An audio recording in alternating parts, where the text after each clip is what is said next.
कल को तुम रुखसती ना करो और तो आके कह दो कि ये तो नहीं हो सकता, तो फिर हम क्या करेंगे? किस तरह के इंसान है यार आप? अपनी बहन के बारे में इतनी घटिया बातें कर रहे हैं, आपको शर्म नहीं आ रही? शर्म तो तुम्हें आनी चाहिए भाई, बेवकूफ समझा हुआ है। डिनर के बहाने उसे होटल की रौनक बनाना चाहते हो ना तुम। Shut up!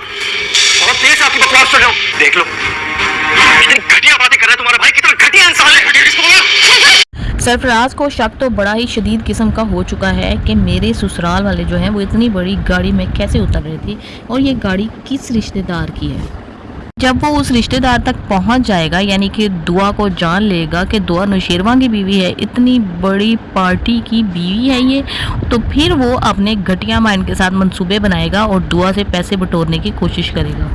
दुआ सब कुछ जानते हुए भी सारी बात उसके सामने खुल चुकी है। उसे ये बात नौशेरवा को बता देनी चाहिए थी, सरफराज के साथ उसका तारुफ करवा देना चाहिए था, ताकि वो अपने रिसोर्सेज और अपनी ताकत को इस्तेमाल करके सरफराज को आईना दिखा सकता और उसको उसकी औकात दिखाता। लेकिन पता नहीं अभी तक ये क्यों चुप है और कब जाके ये बोलेगी। दूसरी तरफ ये सरफराज अपनी बहन का घर भी बर्बाद करके छोड़ेगा, क्योंकि ये और इसकी माँ ये दूसरों की बेटियों में तो बहुत ही कीड़े निकालते हैं और कहते हैं कि हमारी बच्ची तो दूध की धुली भी है, हमारी बच्ची ने तो कभी बाहर का दरवाज़ा नहीं देखा, ये और वो। अब उसने अपनी पसंद से मंगनी कर ली है, अब वो लड़का इसको होटलों में घुमा रहा है और ख़ुद अपनी बहन के बारे में ये कह रहा है कि तुम जो है ना मेरी बहन को होटलों की जीनत बनाते हो, नुमाइश करवाते हो उनकी। एक इंसान भला अपनी बहन के बारे में इतने घटिया और गंदे अल्फाज किस तरह से इस्तेमाल कर सकता है?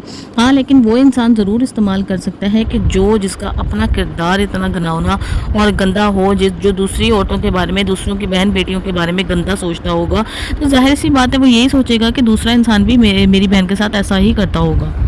वो इसकी बहन के साथ खूब अय्याशी करेगा, उसको घुमाएगा फिराएगा, क्योंकि वो उसके साथ निकाह हो चुका है, उसका बीवी है, उसने उसको रुखसत करवा के तो लेकर नहीं जाना, इसलिए वो अपने तमाम जॉब पहले से ही पूरे कर देगा और फिर इससे शादी नहीं कर सकेगा।